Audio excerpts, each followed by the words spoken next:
हाँ जी, सभी को नमस्कार। मैं संदीप सुड्डा आपका हार्दिक स्वागत करता हूं आपके अपने YouTube channel Hindi with Sandeep Sudda पे। आज अपने हिंदी साहित्य के एक महत्वपूर्ण निबंध कविता क्या है पर चर्चा करेंगे।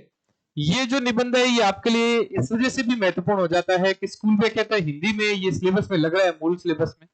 इसके अलावा इस वजह से भी महत्वपूर्ण हो जाता है कि ये जो निबंध है ये निबंध आचार्य शुक्ल के जो चिंतामणि जो पुस्तक है उस चिंतामणि पुस्तक में, ये जो चिंतामणि पुस्तक है इस चिंतामणि पुस्तक में मुख्य निबंधों में से एक है जो आपके स्कूल विज्ञता के सिलेबस में विशेष तौर से लगता है। ठीक है, आज जो अपने इस पे बात करेंगे कुछ महत्वपूर्ण तथ्य सहित अपने जो विश्लेषण करेंगे इसका भी कैसे है। अपने शुरुआत करते हैं कि आचार्य रामचंद्र शुक्ल ने इसकी भूमिका में लिखा है। आचार्य रामचंद्र शुक्ल ने इसकी भूमिका में लिखा है कि इस पुस्तक में मेरी अंतर यात्रा, मेरा मन है वो पढ़ने वाले कुछ प्रदेश है, मेरी जो मन है वो यात्रा करता है, वो एक प्रकार से कुछ प्रदेशों में यात्रा करता है।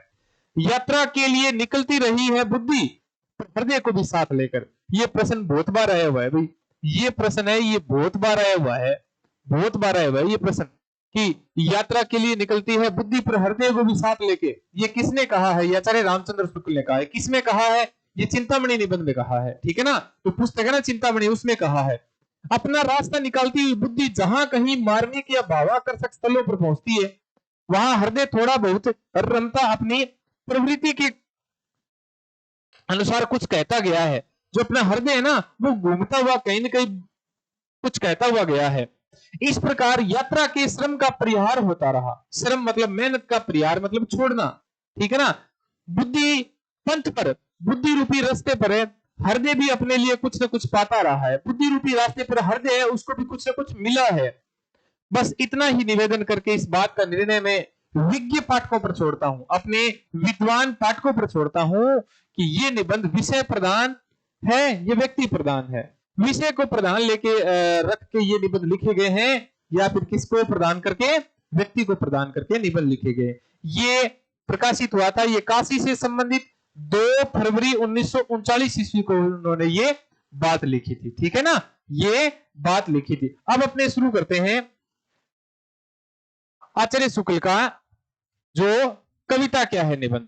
कविता क्या है निबंध है, ये मूल तौर से 14 भागों में विभाजित है भाई। 14 भाग है इसके। 14 भाग कौन कौन से हैं?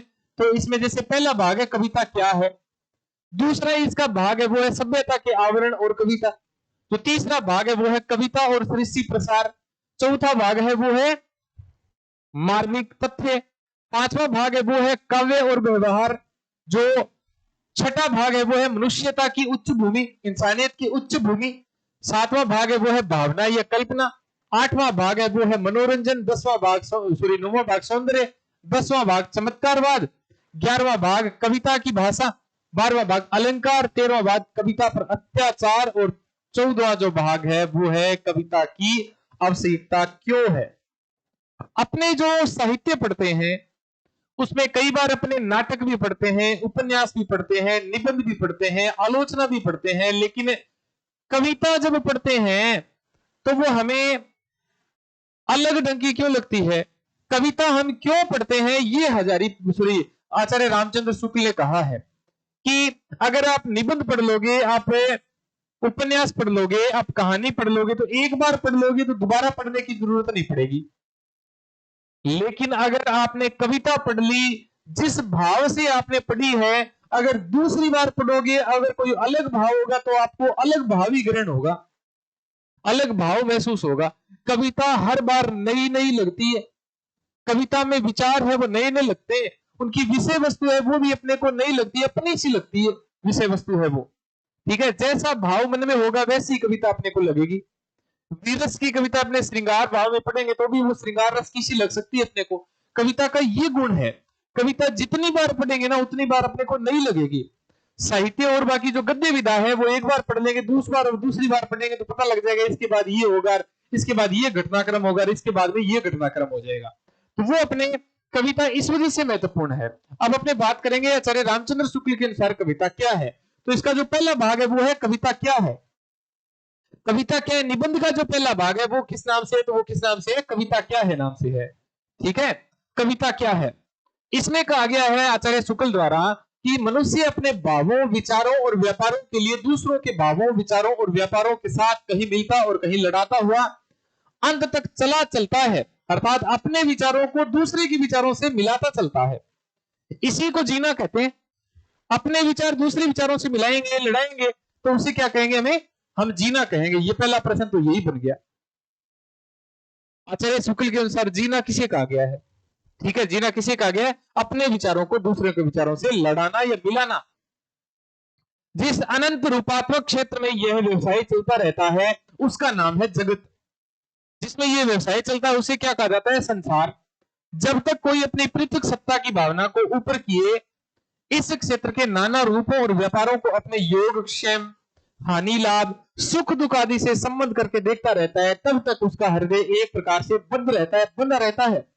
इन रूपों और व्यापारों के सामने जब कभी वह अपनी पृथक सत्ता की धारणा से छुटकर, अपनी अलग सत्ता की धारणा से अलग होकर, अपने आप को बिल्कुल भूलकर विशुद्ध अनुभूति मात्र रह जाता है, तब वह मुक्त हृदय हो जाता है। वह अपने प्राय का भेदभाव खो देता है ना, तब वह क्या हो जाता है? तो वह मुक्त हृदय हो जाता है। यही से तो प्रश्न बना है, यही से तो प्रश्न बनेगा। अब अगला जो प्रश्न बनेगा ना, वो सीधा सीधा प्रश्न बताऊं। ये जो प्रश्न इस वजह से भी महत्वपूर्ण है, मैं आपको बता दूं कि ये प्रश्न मुझे असिस्टेंट प्रोफेसर के इंटरव्यू में पूछा गया था। कविता क्या है? कविता के बारे में आपकी क्या राय है? तो कविता के बारे में आपकी क्या राय, ये पूछा गया था। तो मैंने यही बोला था कि आत्मा की मुक्तावस्था, देखो जिस प्रकार आत्मा की मुक्तावस्था ज्ञान दशा कहलाती है, आत्मा की मुक्तावस्था क्या कहलाती है? तो ज्ञान दशा कहलाती है। हृदय की मुक्तावस्था रस दशा कहलाती है भाई। हृदय की मुक्तावस्था रस दशा कहलाती है। लेकिन इस हृदय की इसी मुक्तावस्था की साधना के लिए मनुष्य की वाणी जो शब्द विधान करती है ये ना, उसे क्या कहते हैं? उसे कविता कहते हैं। हृदय की जो मुक्तावस्था जो रस दशा कहलाती है ना, हृदय जो रस लेता है, वो जो मनुष्य जब उसको वाणी का रूप देता है ना, तो वो वाणी क्या है? वो कविता है। आत्मा क्या कहलाती है? ज्ञान दशा। आत्मा की बात कौन करेगा? ज्ञान वाली बात करेगा। हृदय किसकी बात करेगा? तो हृदय बात किसकी करेगा? तो रस की बात करेगा। हृदय की जो रस वाली बात है उसको मनुष्य जब वाणी का रूप देता है ना, तो वो क्या कहते हैं? तो उसे क्या कहते हैं? तो कविता कहते हैं। पहला ही प्रश्न है, कविता क्या है? कविता क्या है? आत्मा की मुक्तावस्था ज्ञान दशा, हृदय की मुक्तावस्था रस दशा। हृदय की इसी मुक्तावस्था की धारणा को मनुष्य जब वाणी का रूप देता है तो उसे क्या कहा जाता है? कविता कहा जाता है। ठीक है, अगला देखते हैं अपने सभ्यता के आवरण और कविता। सभ्यता का आवरण और कविता क्या है, इसमें अपने मूल रूप से देखते हैं कि सभ्यता की वृद्धि के साथ साथ जो जो मनुष्यों के व्यापार बहुरूपी और जटिल होते गए, त्यों त्यों उसके मूल रूप बहुत कुछ आच्छन्न होते गए। आच्छन्न मतलब अलग होते गए। ठीक है, भावों के आदिम और सीधे लक्ष्यों के अतिरिक्त और लक्ष्यों की स्थापना होती गई। वासना जन्य मूल व्यापारों के सिवा बुद्धि द्वारा निश्चित व्यापारों का विधान बढ़ता गया। इस प्रकार बहुत से ऐसे व्यापारों से मनुष्य गिरता गया। ठीक है, छाया गया। आच्छन्न मतलब छाना। ऐसे मनुष्य व्यापारों से मनुष्य गिरता गया जिनके साथ उसके भावों का सीधा लगाव नहीं है। जैसे आदि में भय का लक्ष्य अपने शरीर और अपनी संतति की रक्षा था। ठीक है, हमें भय किसका था? शुरू में जो आदि काल था उस समय अपने को भय आदि मानव था, तो अपना शरीर की रक्षा और अपने संतानों की रक्षा, दो तरह की रक्षा करना था अपना उद्देश्य। बाद में गायों की रक्षा, बैल की रक्षा और अन्न की रक्षा आवश्यक हुई। यहां तक कि होते होते धन की रक्षा होने लग गई, अभिमान की रक्षा होने लगी, अधिकार की रक्षा होने लगी, प्रभुत्व शक्ति की रक्षा होने लग गई। और बातों की रक्षा की चिंता ने घर किया और रक्षा के उपाय भी वासना जन्य प्रवृत्ति से भिन्न प्रकार के होने लगे, अलग अलग होने लगे। इसी प्रकार क्रोध, घृणा, लोभ आदि जन्य भावों के विषय भी अपने मूल रूपों से भिन्न रूप धारण करने लगे। पहले तो गुस्सा क्यों आता था? अगर कोई शरीर को कष्ट देता था। गुस्सा क्यों आता था? जब कोई अपनी संतान को कष्ट देता था। उसके बाद में गायों को, बैलों को, अन्न को, उसके बाद में धन को, उसके बाद में मान को, अधिकार को, प्रभुत्व को। अगर कोई तंग करने लग गया तो अपने को क्या आने लग गया? क्रोध आने लग गया, गुस्सा आने लग गया, ईर्ष्या होने लग गई, लोभ होने लग गया। तो कुछ भावों के विषय तो अमूर्त तक होने लगे, जैसे कीर्ति की लालसा। लगभग आज के समय में प्रत्येक व्यक्ति को इसी की तो लालसा है।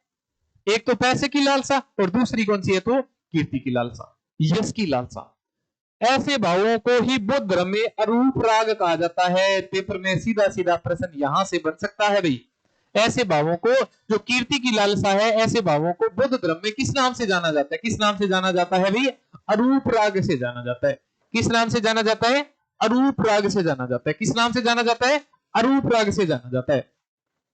देखो, भावों के विषय और उसके द्वारा प्रेरित व्यापारों में जटिलता आने पर भी उसका संबंध मूल विषयों और मूल व्यापारों से भीतर भीतर बना है और बराबर बना रहेगा। किसी का कुटिल भाई उसे संपत्ति से एकदम वंचित रखने के लिए वकीलों की सहायता से एक नया दस्तावेज तैयार करता है। जो चालाक भाई है वो वकीलों से दस्तावेज तैयार कर लेता है। इसकी खबर पाकर जब वह क्रोध से नाच उठता है प्रत्यक्ष व्यावहारिक दृष्टि से, तो उसके क्रोध का विषय है वह दस्तावेज या कागज का टुकड़ा। गुस्सा तो किस पे होना चाहिए था? उस दस्तावेज या कागज के टुकड़े पे होना चाहिए जो वकीलों के साथ लेके आया था वो। पर उस कागज के टुकड़े के भीतर वह देखता है कि उसे और उसकी संतति को अन्न-वस्त्र न मिलेगा। उसको भय क्या होता है? उसको भय होता है कि अगर ये अपनी जायदाद चली गई तो अपने को अपनी संतान को अन्न नहीं मिलेगा, वस्त्र नहीं मिलेगा। उसके क्रोध का विकृत विषय न तो कागज का टुकड़ा, न ऊपर लिखे गए कुछ अक्षर है। ये तो सभ्यता के आवरण मात्र है। देखो, अतः उसके क्रोध में और कुत्ते के क्रोध में जिसके सामने का भोजन कोई दूसरा कुत्ता छीन रहा है, काव्य दृष्टि से कोई भेद नहीं है। ठीक है, एक तो कुत्ते से कोई दूसरा कुत्ता भोजन छीन रहा है, और एक अपने से अपनी जायदाद जो है वो अपना भाई छीन रहा है। तो दोनों में जो अंतर क्या है? कुछ अंतर नहीं है। तो भेद केवल है विषय का, थोड़ा बहुत रूप परिवर्तन आगे आने का। इसी रूप बदलने का नाम है सभ्यता। कुत्ता एक दूसरे को काटता है, अपने क्या है उस पर केस करते हैं, समाज की मीटिंग बिठाते हैं, परिवार वालों की मीटिंग बिठाते हैं, कोर्ट में जाते हैं, पुलिस में जाते हैं, तो वो अपनी क्या है? वो है सभ्यता। सभ्यता का सीधा अर्थ क्या होता है? सीधा अर्थ क्या होता है? भौतिक उन्नति होता है भाई। क्या होता है? सभ्यता का सीधा अर्थ क्या होता है? भौतिक उन्नति। भौतिक उन्नति होता है। यहां संस्कृति भी आ सकता है ऑप्शन में। ठीक है, संस्कृति क्या होती है? आध्यात्मिक उन्नति होती है। सभ्यता क्या होती है? तो सभ्यता भौतिक उन्नति होती है। ठीक है, इस प्रकार इस बदलते रूप से यह होता है कि क्रोध आदि को अपना रूप कुछ बदलना पड़ता है। वह भी कुछ सभ्यता के साथ अच्छे कपड़े लत्ते पहनकर समाज में आता है। क्रोध अलग रूप में आता है जिससे मारपीट, छीन खसोट आदि भद्दे समझे जाने वाले व्यापारों का कुछ निवारण होता है। ठीक है, वो लड़ाई झगड़ा नहीं करता, वो उसे थप्पड़ मुक्की नहीं करता। हालांकि कुत्ता तो दूसरे कुत्ते पर झपटता है, लेकिन आदमी झपटता नहीं है। वो क्या करता है? वो क्या करता है? केस करता है, समाज की मीटिंग बैठाता है। वो उसे किस नाम से जाना जाता है? उसे सभ्यता नाम से जाना जाता है। अगला है, देखो, काव्य की दृष्टि से नर क्षेत्र के भीतर रहती है, कहीं मनुष्य क्षेत्र बाह्य दृष्टि से और कहीं समस्त चराचर से। पहले नर क्षेत्र को लेते हैं कि अपनी बुद्धि रूप में क्या करते हैं, कि सभ्यता रूप में क्या चलती है आगे। ठीक है, कविता सभ्यता रूप में आगे कैसे चलती है? संसार में अधिकतर कविता इसी क्षेत्र के अंतर्गत आती है, नर क्षेत्र में। नर प्रकृति नर क्षेत्र में आती है। संसार की अधिकतर कविता किस में आती है? तो नर क्षेत्र में आती है। नरत्व की बाह्य प्रकृति और अंतः प्रकृति के नाना संबंधों और पारस्परिक विधानों का संकलन या उद्भावना ही काव्यों में मुक्तक हो या प्रबंध अधिकतर पाई जाती है। मुक्तक काव्य में, प्रबंध काव्य में, दोनों में पाई जाती है। प्राचीन जितने भी महाकाव्य है, जितने भी प्राचीन खंड काव्य है, उनके मार्ग में यदि दो से क्षेत्र भी बीच बीच में पड़ जाते हैं, पर मुख्य यात्रा नर क्षेत्र के भीतर ही होती है। देखो, मनुष्य क्षेत्र बाह्य सृष्टि, समस्त चराचर जगत, और एक है नर क्षेत्र। लगभग कहां चलती है कविता? तो इस नर क्षेत्र में ही चलती है। वाल्मीकि रामायण में यद्यपि बीच बीच में ऐसे विशद वर्णन बहुत कुछ मिलते हैं जिसमें कवि की मुग्ध दृष्टि प्राय मनुष्य क्षेत्र बाह्य प्रकृति के रूप जाल में फंसी पाई जाती है। आपने असिस्टेंट प्रोफेसर भर्ती में पढ़ा होगा, राघव करुणो रस गंधवादन में जो संकलित है कुबेरनाथ रोय का, वो गंधवादन में राघव करुणो रस, उसमें बताया गया है कि वाल्मीकि रामायण है, उसमें जब भगवान राम जंगल में होते हैं, वन में होते हैं, तो वन में क्या है कि वो जब साथ में उनके लक्ष्मण होते हैं और सीता का हरण हो जाता है, तो उसके बाद में जो वनस्पति है, जो प्रकृति है, जब वर्षा ऋतु आती है, वर्षा ऋतु के बाद में जब शीत ऋतु आती है, शीत ऋतु के बाद में जो वसंत ऋतु आती है ना, तो वसंत ऋतु का मादक प्रभाव है उन पर पड़ता है, भगवान राम पर। और लेकिन उनको जो तुलसीदास है उसमें एक सृष्टि संहारक कह सकते हैं, सृष्टि के निर्माता रूप में प्रस्तुत करते हैं भगवान राम को। ठीक है, तो वाल्मीकि की जो रामायण है, वाल्मीकि की रामायण में मूल तौर से एक प्रकार का प्रकृति का आवरण दिखाया गया है कि प्रकृति अपने मोह पास में कैसे भगवान राम को बांधने की कोशिश करती है, लेकिन भगवान राम बंध नहीं पाते। तो वो कौन सी है? तो मनुष्यतर के, मनुष्य से इतर बाह्य सृष्टि के। और तीसरा क्या हो जाएगा? समस्त चर और अचर संपत्ति जितनी भी है सारी की सारी वो संपत्ति हो जाएगी। पर उसका प्रधान विषय लोक चरित्र है, उसका मूल उद्देश्य क्या है? संसार में रहना ही है। और प्रबंध काव्य के संबंध में भी यही बात कही जा सकती है, रहे मुक्त या फुटकर काव्य। अब जितने भी मुक्त काव्य है, जितने भी फुटकर काव्य है, मुक्त काव्य लिखे जाते हैं जिसमें छंदबद्ध रचना नहीं होती, छंदों के नियमों से बंधी हुई रचना नहीं होती, कोई छंद कहीं घुसा दिया जाता है, कोई छंद कहीं घुसा दिया जाता है, उसे कहा जाता है मुक्त काव्य या फुटकर काव्य। वे भी अधिकतर मनुष्य की ही भीतरी बारी वृत्तियों से संबंध रखते हैं। साहित्य शास्त्र की रस निरूपण पद्धति में आलम्बनों के बीच बाह्य प्रकृति को स्थान नहीं मिला है। यह उद्दीपन रूप में भी प्रकृति दृश्य लाए जाते हैं, अर्थात सिर्फ आलम्बन रूप में प्रकृति का चित्रण नहीं मिलता, बल्कि किस रूप में मिलता है? तो उद्दीपन रूप में भी मिलता है।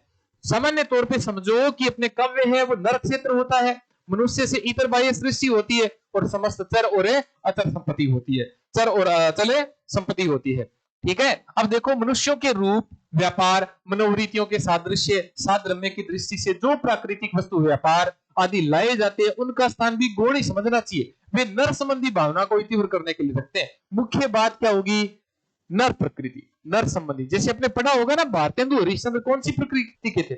नर प्रकृति के व्यक्ति थे। उनका प्रकृति का उन पर प्रभाव नहीं था ज्यादा, दीपन रूप में चित्रण मिलता था प्रकृति का। तो अब देखो, मनुष्यतर बाह्य प्रकृति का आलम्बन रूप में ग्रहण करने पर संस्कृति के प्राचीन प्रबंध काव्यों के बीच बीच में पाया जाता है। वहां प्रकृति का ग्रहण आलम्बन के रूप में हुआ है, इसका पता वर्णन की प्रणाली से लग जाता है।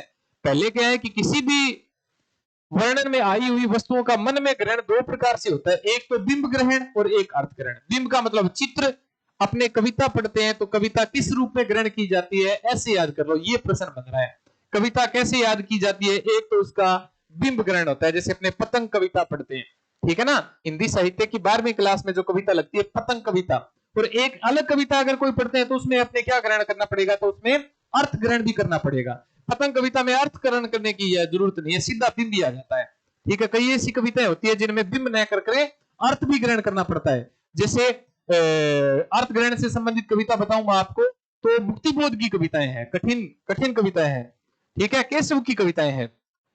अब देखो, पुराने कवि कालिदास ने वर्षा के प्रथम जल से सिक्त तुरंत की जाती हुई धरती और उसके पास बिखरी हुई बोली चितवन वाली ग्राम वनिताओं में, अर्थात ग्राम बालाओं में, साफ सुथरे ग्राम चैत्यों और कथा, चैत्य मतलब ग्राम के घर, गांव के घर, और कथा कोविद ग्राम वृद्धों में इसी प्रकार के माधुर्य का अनुभव किया है। ठीक है। प्रकृति से हम कैसे ग्रहण कर सकते हैं चीजें, जैसे कालिदास ने ग्रहण की है।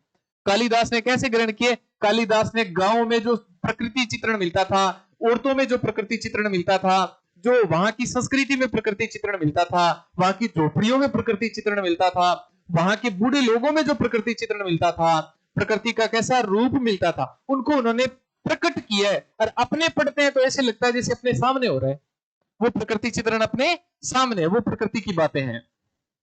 तो आज भी अनुभव लोग कहते हैं, अनुभव लोग करते हैं, उसको जब अपन पढ़ते हैं ना तो ऐसे लगता है जैसे अपने सामने वो दृश्य स्पष्ट हो रहा है। ये क्या है? ये कविता है।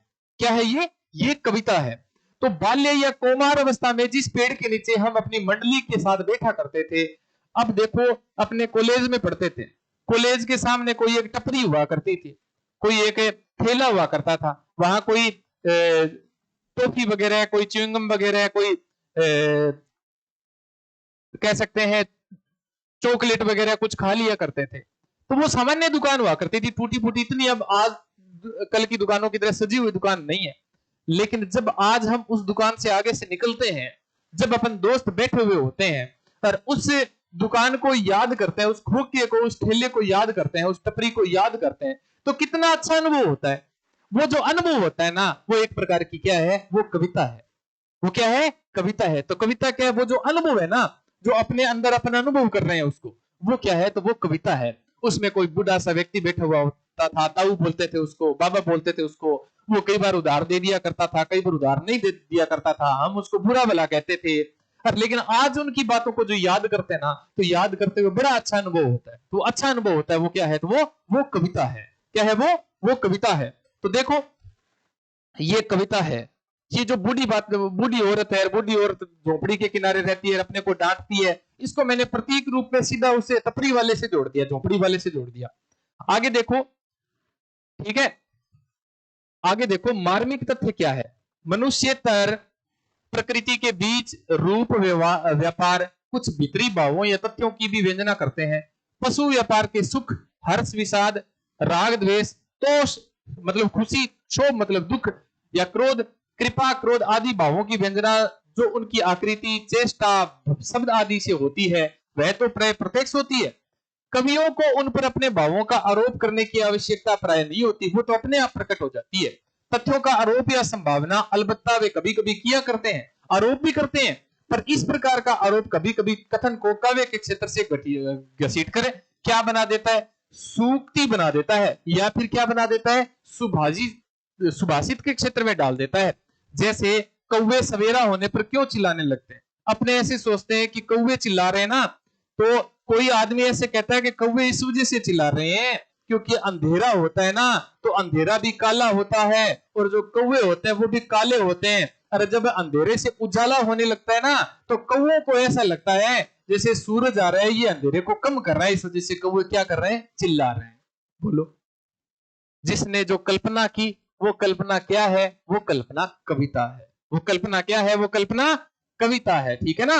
सूरज अंधेरे को खत्म कर देगा तो कौवे चिल्ला रहे हैं, ये कल्पना क्या हो जाएगी, तो ये कविता हो जाएगी। अब कोई अपने जैसे स्टाफ में बैठे हुए होते हैं, कई मित्र बैठे हुए होते हैं, किसी पेड़ के नीचे बैठे हुए होते हैं, पत्तियां गिरती रहती है, किसी के सिर पर गिरती रहती है, किसी के आंचल में गिरती रहती है, किसी के पैरों में गिरती रहती है। एक हमारे साथ मैम बैठी थी, उस मैम की झोली में को पत्तियां गिर गई। मैम ने उस पर कविता रचना कर दी कि वो पत्ती है वो आंचल ढूंढ रही थी, उसे मेरा आंचल मिल गया। उस पर उन्होंने बहुत सुंदर कविता की। तो कविता कहीं भी रची जा सकती है, ठीक है। उसको जो व्यक्ति जिस रूप में ग्रहण करेगा, पढ़ेगा, उसी रूप में भाव ग्रहण कर सकता है। वो क्या है, तो वो कविता है। हाँ जी, उक्ति की वही तक की वचन भंगी अर्थात कुंतल का वक्रोक्ति सिद्धांत, यहां थोड़ा सा ये याद कर लेना, कुंतल का वक्रोक्ति सिद्धांत है वो अभिव्यंजनावाद का विलायती उत्थान अपने बोलते हैं। हालांकि ये बात बाद में विरोध हो गया था उसका, अभिव्यंजनावाद का विलायती उत्थान। देखो क्रोचे का वक्रोक्तिवाद, फिर क्रोचे से एक प्रकार का वक्रोक्तिवाद में उक्ति के अनोखे रूप में बहुत से लोग वहां कविता मानने लगे। वक्रोक्ति सिद्धांत है ना, टेढ़ी बात, व्यंग्य रूप में बात, उसे क्या मानने लगे लोग क्या मानने लगे, तो कविता मानने लगे। अब देखो नाद सौंदर्य से कविता की आयु बढ़ती है, महत्वपूर्ण कथन मैं आपको याद करवा दूं, इंपोर्टेंट कथन है। कविता की आयु किससे बढ़ती है, नाद सौंदर्य से बढ़ती। कभी अपने कम बोलते हैं, कभी ज्यादा बोलते हैं। जैसे देखो तालपत्र, भोजपत्र, कागज आदि का आश्रय छूट जाने पर भी वह बहुत दिनों तक लोगों की जीवा पर नाचती रहती है। एक दिन अपने कविता पढ़ी, बादल को गिरते देखा है, अमल दबल गिरी के शिखरों पर मैंने बस्सी को थिरकते देखा है, बादल को गिरते देखा है, छोटे छोटे उसके जैसे तोहिन कणों को कमलों के उन स्वर्णिम कमलों पर गिरते देखा। ऐसे कुछ कविता है, मेरे वो पूरी याद नहीं आ रही यार। छोटे छोटे मोती जैसे उसके शीतल तोहिन कणों को मानसरोवर के स्वर्णिम कमलों पर गिरते देखा है, बादल को गिरते देखा है। तो ये जो कविता है, ये मेरे लिए कागज तो पुराने हो गए, वो किताबें तो पुरानी हो गई, लेकिन मेरे मानस पटल में आज भी वो जिंदा है वो कविता। तो वो जिंदा है, इस वजह से कविता किससे बढ़ती है, तो नाद सौंदर्य से आगे बढ़ती है। कविता की आयु किससे बढ़ती है, नाद सौंदर्य से। सीधा प्रश्न पूछा जा सकता है। अतः नाद सौंदर्य का योग भी कविता का पूर्ण स्वरूप खड़ा करने के लिए बहुत कुछ आवश्यक होता है, ठीक है। नाद सौंदर्य होना चाहिए। अब कविता की आवश्यकता क्यों है, अंतिम बात यह है कि कविता की आवश्यकता क्यों है, हम कविता क्यों पढ़ते हैं, याद कर लेना, ये बहुत महत्वपूर्ण बात है भाई, ये बहुत महत्वपूर्ण बात है, बहुत महत्वपूर्ण बात है। मनुष्य के लिए कविता प्रयोजनीय वस्तु है, मतलब किस कारण के लिए है कि संसार की सभ्य और असभ्य सभी जातियों में किसी न किसी रूप में पाई जाती है।